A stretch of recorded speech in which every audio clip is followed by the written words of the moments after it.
Yo, What's going on, man? you hear me good? Yeah, definitely. Facts. I was just telling everybody, first of all, we two black men up here, and we not about to give you no argument. We not about to no beef.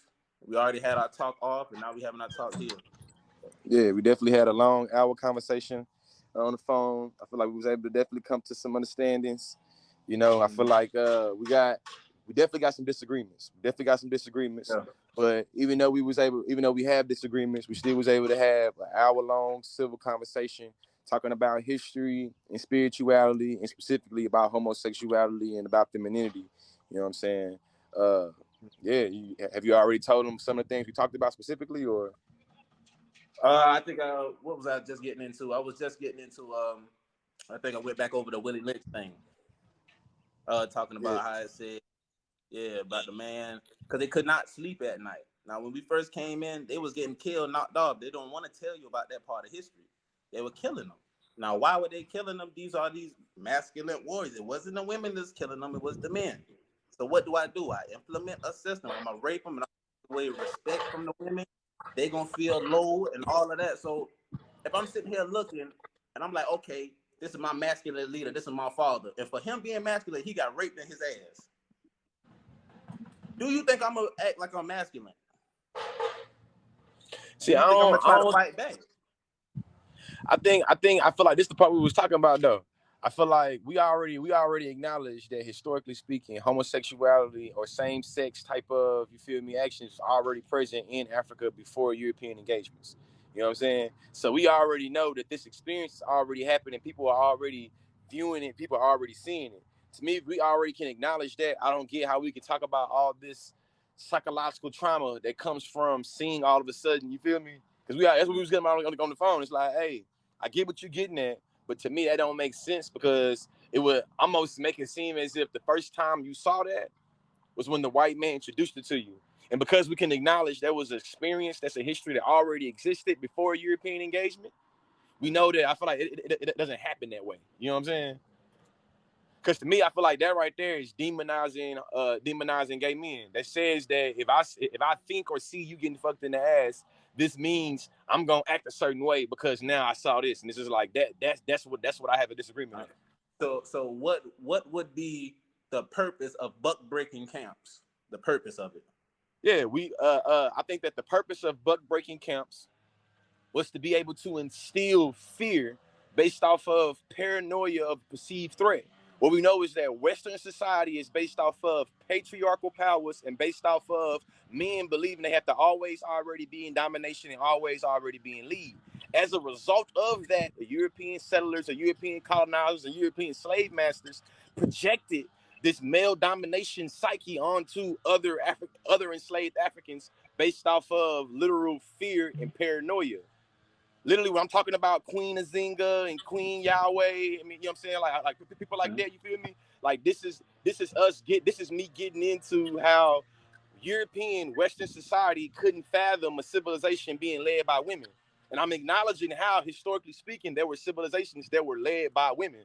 And that the reason why they introduced buck dancing is because they believed that if I can show you that your man are, you feel me, inferior, or if I can show you that your man can be controlled, this will bring about some psychological fear. But that was all assumed based off a Western understanding of gender. And that's where it came to the point where I was like, as soon as you said that, because now I have to really go back and look about what was going on in Africa. But like I said, I pulled my point straight from the Hebrews, straight from the Israelites. Now, when you came through and you said the multiplicity, talking about how different tribes in Africa, I'll be, you know what, I'll be 100 right in front of everybody and say a whole lot about the other things in Africa and a whole lot about knowing which people came into Africa, because I know wholeheartedly we spoke Hebrew. Other languages, I don't know. Yeah, I've been researching heavy. Yeah, but this what me and you acknowledge though. You feel me? We know you from South Carolina. We know how rich South Carolina has authentic African history and African retainments in that state.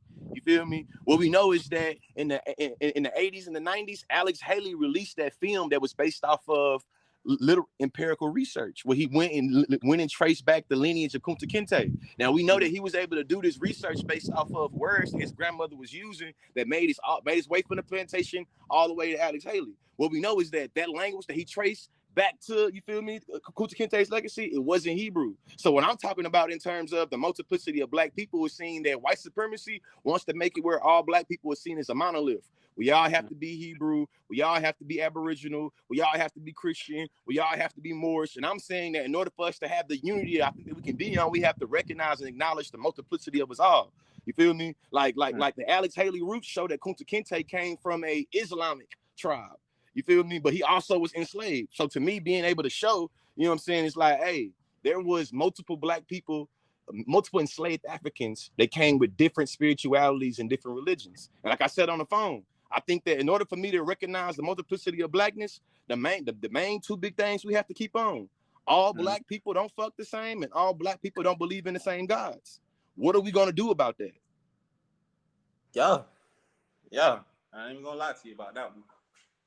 That's how I see that. You feel me? And I think that when I'm giving all this research about how there are terms in Angola, terms in Namibia, terms in Nigeria that was specifically about men being feminine before European engagement, this shows that the idea of homosexuality being a bad thing is a Western concept.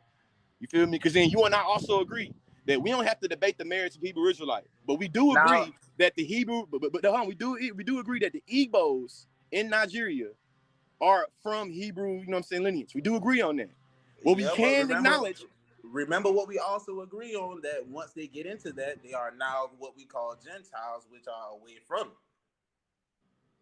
See, I don't see. I don't think I agree with that, because they still able to celebrate, practice, and acknowledge their Hebrew, you know what I'm saying, their Hebrew ancestry, and literally practice, you know what I'm saying, those rituals. That's the reason why. Are they doing that correctly through the Bible though? I mean, I don't want to turn this into a Bible argument, because I think that TikTok is so, the dope thing I like about TikTok is I'm pretty sure that there are Nigerian people of the Igbo tribe that can talk specifically to. I'm sure you can find them on TikTok and you can ask them. You know what I'm saying? I'm sure you can ask them. But what I do know is that looking at how some Igbos trace their lineage from Israel, we acknowledge they had African queens. We acknowledge that Nigeria produced queen woman leadership.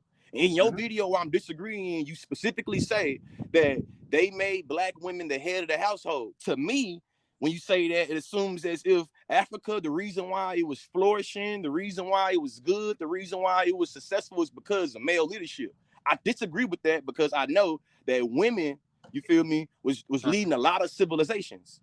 No. When I said that, the only thing is basically what I'm saying is, how many queens did we have compared to how many kings did we have? Now, I did a little bit of research. Now, the only queen that I saw who really got into power just because he just said, you know what, we putting her here. I forgot her name, but she was her grandfather was she had good leadership skills, so they put her in there. Now, everybody else, it was almost looking like marriage, they died or some shit like that. I might got to do more research. Yeah, you got to do more research, because the two people I'm bringing up right here, they power can't really be captured by a Western understanding of royalty.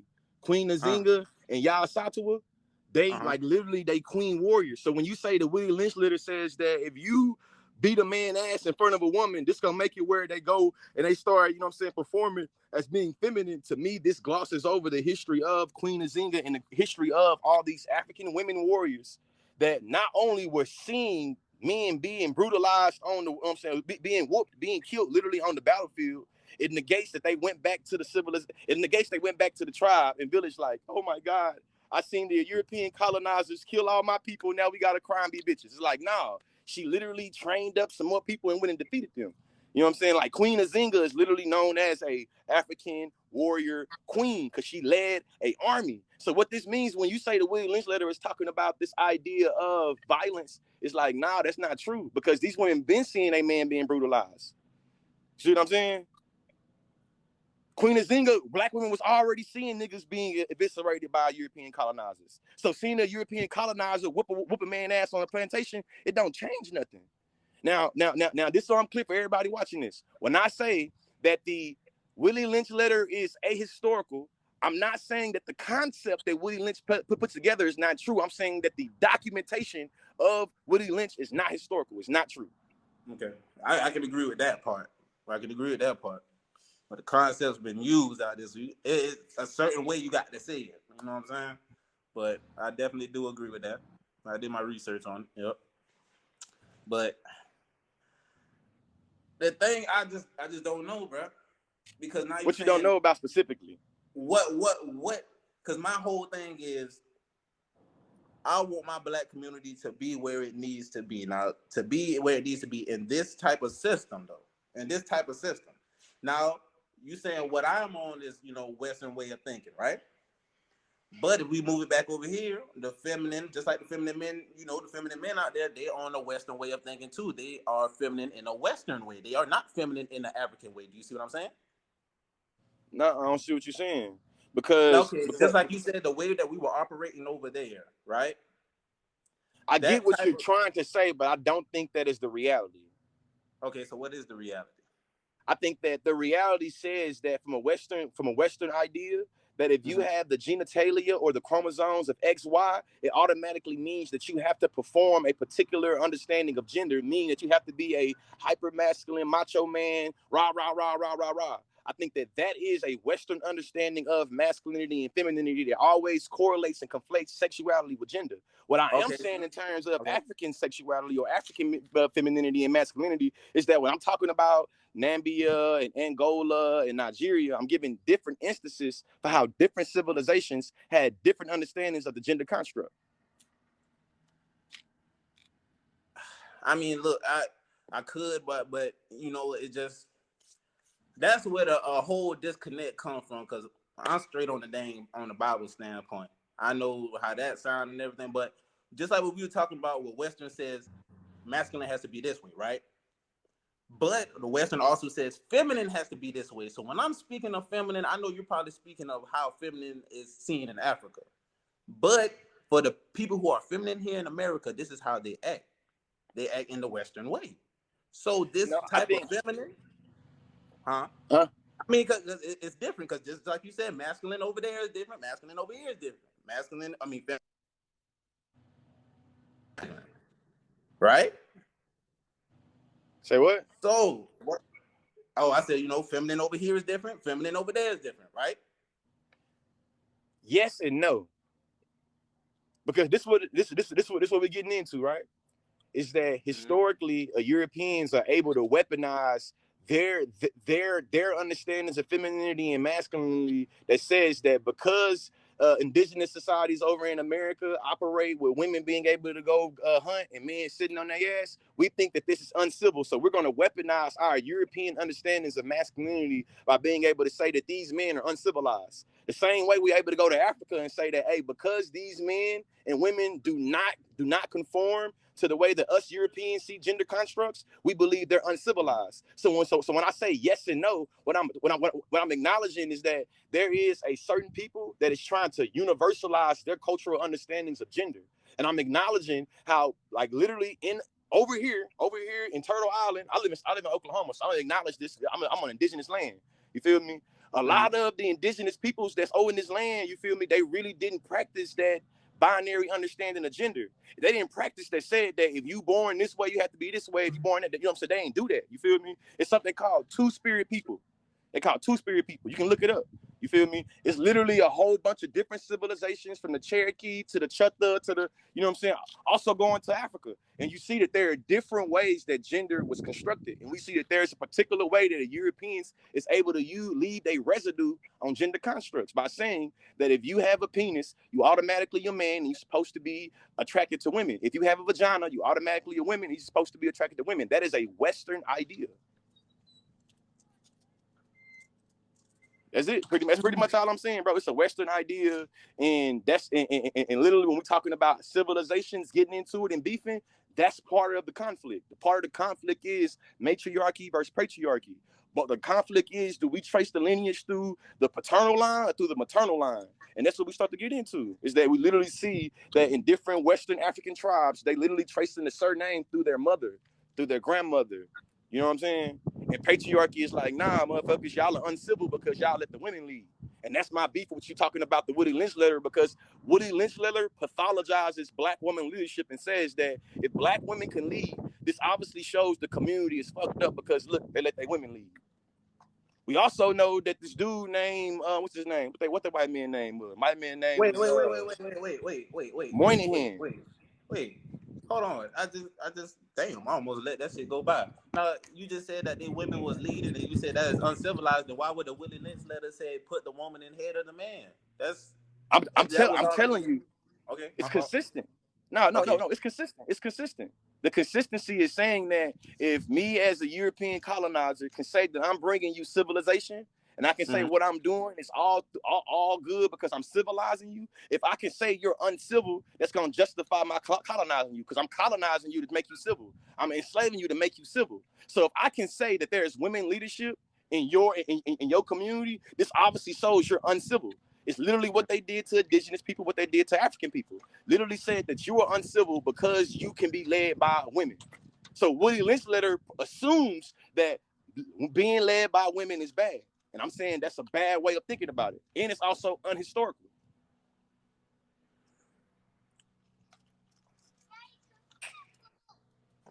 All right, okay. Well, do you believe men nowadays with the westernized type of femininity, do you believe that they have enough power to fully protect our women? Basically, I'm saying if we go to war, are you willing to? You feel me? Yeah, man. I'm gonna use two examples, man.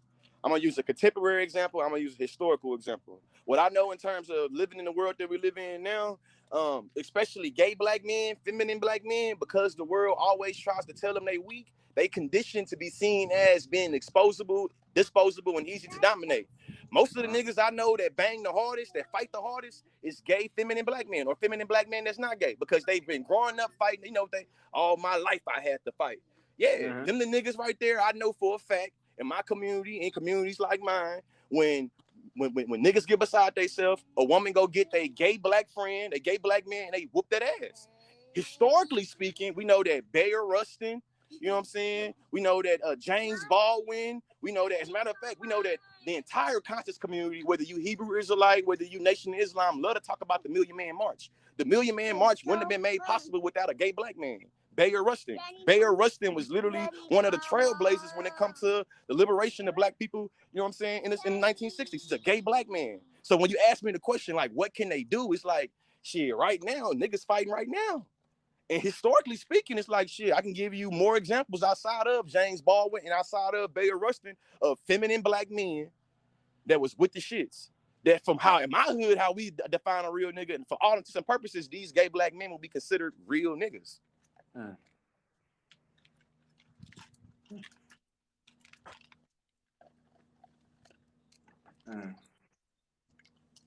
And then on the other example, in terms of male or female leadership, we know that it's something called female husbandry. You feel me? It's practiced all throughout Africa, 40 different cultures, practiced ancient Africa and contemporary Africa. It's literally women that have power that marry other women for the sake of reproduction, and they only let their woman go get pregnant by somebody, and they take care of the kids together. It's practiced in ancient Egypt, ancient Africa, and right now. Called, literally, you look it up, female husbandry. Over 40 different cultures. It's called female husbandry. It's been practiced in Africa for ages, for centuries. Female husbandry. You can look it up. I ain't gonna don't take my word for me. You feel me? People watching this, I could be lying to you. Don't take my word. Look it up. Google it. I'm definitely looking lying. up. Yeah.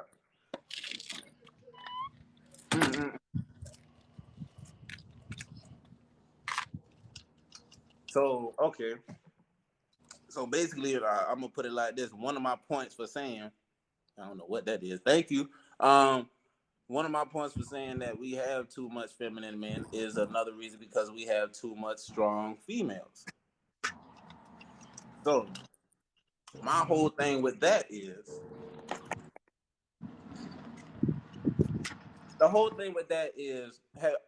Were you raised by your mother or your father? Or you raised by both? Raised by both. Raised by both? Okay. Now, I was My raised mom by and my daddy always, it never was married, nothing like that. You feel me? My daddy was locked up. My mom and my grandma was, you know what I'm saying, heading to parenting. When my father got out, you know what I'm saying, and my father was able to contribute. Okay. Now, see, and then like we were talking on the phone, I should have did it here. Our definitions of feminine. When it comes to being feminine, I'm not talking about, you can't talk about your feelings. You can't. I like what you use the most. Emotionally intelligent. Yeah, emotionally intelligent. It's not saying that you cannot be that, but what I'm saying, when it comes to conflict, when it comes down to who do we need to set it off? Because here's the thing: every time a black child gets killed, and you look at the news, who do you see telling them to calm down? It's the White black people? mother. It's the black mother. You never put the black father in front, but it's always the black mother, because the black mother feeds into the emotions of the people. The black mother will tell you, look, my child just got murdered in the street, but go home, we want peace. That right there will kill the whole community, because if you want to be 100% honest, if it goes from power, it is white men, white women, black men. Why? No, but listen to what I see you. I'm going to let you talk, but listen to what I just said, though. Okay. My child gets murdered in the streets, but we know that every black man or black woman has a mother. And we know the mother role wholeheartedly. You don't play about your mama. Whatever your mama say, it died. You feel me? I think You will disrespect your father before you disrespect your mother, bro. I got three reasons off top of the head why it's cap. My first reason, the death of Mike Brown, we know it mobilized the black community. Right now, in terms of parents, Mike Brown's father has more representation and is more visible in the community than Mike Brown's mother. My second argument, when it comes to the mother of Emmett Till mother did not respond when Emmett Till was murdered, you know what I'm saying, on some like passive, docile, like this, that, and the other. Emmett Till mother literally said that when white women have to feel what I feel right now, that's what we have something to do with. That don't sound nothing like crying wine. It's literally saying, when they gotta feel what I feel right now, that's when something's gonna happen. My third argument. Do you not know of like women like Fannie Lou Hamer? She said she's sick and tired of being sick and tired. You feel me? She got her head busted in. She from Mississippi. You feel me? Mississippi. Fannie Lou Hamer. It's like, bro, it's literally a whole bunch of, again, warrior black women that was born and raised in America, that when they got popped in the mouth, they didn't sit down and cry about being popped in the mouth, bro. They literally went and they started to raise some warriors. Because think about it like this: who you think raised Malcolm X? Malcolm X's daddy was killed by you know what I'm saying, a white supremacist. He was raised by his mother in the streets. He wanted the people that we know, you know what I'm saying? But what did he have to do? Like, what did he have to do? What did he have to do? He had to go to jail before he learned any of that. He had to be locked up. Then that's where he got it from. I was raised mostly by a single black mother. I ain't never been to jail, bro. I ain't never been to jail. You see, that's a lot. I've been to jail, but I only sat in a holding cell. I only sat in the holding cell for a little bit. Right? I was about to say, I gotta watch it. I've been to jail, but I sat in there for the holding cell for a couple of right? Most of the shit I know, I didn't learn it in that few hours of being in a holding cell. You know what I'm saying? And I just think that to be able, because this is what I was getting at. The Moynihan Report was a white man that went to the black community in the 1980s trying to figure out what's wrong with the black community. Moynihan concluded that the reason why the black community was behind was because it was fatherless and because it was led by women. You feel me? This sounds a lot like the concept of trying to say that the reason why the black community isn't good is because blaming it on black women. Now, we see that also, I talked about, you know what I'm saying, how black scholars also talk about the women that have been historical hoax. It's a black scholar by the name of Horton Spiller. She a black woman. She wrote about, she wrote some shit called Mama's Baby, Papa's Maybe, where she literally explores the Moynihan Report and how it pathologizes black woman leadership. And saying that all of the woes in the black community is because either A, niggas is being feminine, or B, because women is leading it. That's a white supremacist understanding. That's my argument. We was debating, that would be my argument. My argument is that when you equate feminization, black gay men, to being extinct, that's textbook homophobia. That I'm not saying you scared of them. I'm not saying you scared of nobody. What I am saying is that you're scared of extinction and you're scared of, you feel me, of being wiped out. And you've characterized a whole narrative about black men being effeminate and that being a potential way to wipe out the black community. I think that is textbook homophobia because it's literally using fear and paranoia to say something is bad. But what if something is bad? What if if it's the bad? outcome? What if the outcome is a bad outcome? It can be. There are such things as bad outcomes. But I think that when we talk about the idea of fear mongering and the idea of using paranoia, you are able to talk about bad outcomes without using fear and paranoia. You don't have to fear monger to talk about bad results. And what we also know is that it's a bad correlation to talk about homosexuality and it always already potentially being something bad. That's not good for our community. You feel me? Like I tell you, I repeat to everybody in here, I'm for the multiplicity of blackness and black people. I don't think that all of us is Hebrew. I don't think all of us is Moor. I don't think all of us is Islam. I don't think all of us is Aboriginal. I don't think all of us is Christian. I think there's a multiplicity in blackness and black people. With that being said, I also think that we all don't fuck the same. You feel me? We all have different socioeconomic backgrounds, and I'm recognizing there's a multiplicity. What I stand for and what I want to be on is being able to make it where we can acknowledge these things that make it where we don't come together. Right now, I know in our community, Black trans women have the lowest life expectancy. That's not just because they Black. That's not just because they trans. That's not just because they woman. It's because they're the combination of all three of those things. So how I see it is we have to be able to embrace the multiplicity of difference in our community, because if we don't, we're going to keep on not only killing each other, we're going to be facilitating our own murders from the outside. Okay. Yeah. That's definite. Damn. But like somebody said in the comments, I mean, the conversation could only go so far because, like I said, all my views come from the Bible. You know what I'm saying? I don't think that. I feel like me knowing some theologians. I think that we still have to free even biblical interpretations of Western ideas of gender and sexuality, because you and I still would agree that most of the lessons the Bible teach, it predates the Western world and it predates the Greco-Romans that kind of institutionalized the Bible during the Conference of Nicaea and during, you know what I'm saying, Constantine's times. So you and I can acknowledge that there are books in the Bible that ain't in there. You feel me? Yeah. Like the Gospel of Mary. We don't know what type of leadership was being exemplified or represented in the Gospel of Mary, because Constantine and all of those priests during the Conference of Nicaea and all those conferences felt like that shouldn't be something that should be a part of the printing press. You feel me? So it's still, even if you want to look at it through a biblical lens, you still have to question how we correlate masculinity and divinity, and how when we look at through nature and reality, we see that women bodies, you feel me? Or I don't know how to say this. Cis women bodies, you know what I'm saying? Or feminine energy is usually what creates. I can say it like that. I don't want to be transphobic.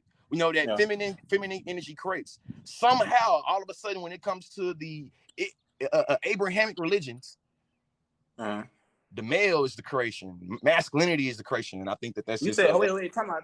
You said, you said that is in where the first before you said the westernized. What you just saying? I said what in terms of what? Where you said it was already. When you talk about Egypt just now. What are you doing? You talking about what was going on in Africa just now? Yeah, talking about Africa, but I ain't talking about Egypt though. I'm talking about mainly all the stuff I've been referencing is mainly West Africa. The only East African references I've made is to Uganda. Okay, because when you were talking just now, you just said then when it came to the Bible, that's when when it came to the Bible and the Abrahamic religions, it is said that creation always comes from maleness, masculinity, and I'm saying that kind of is not how nature works. Oh, okay. I thought you said somebody else said before, because I was about to say Abraham was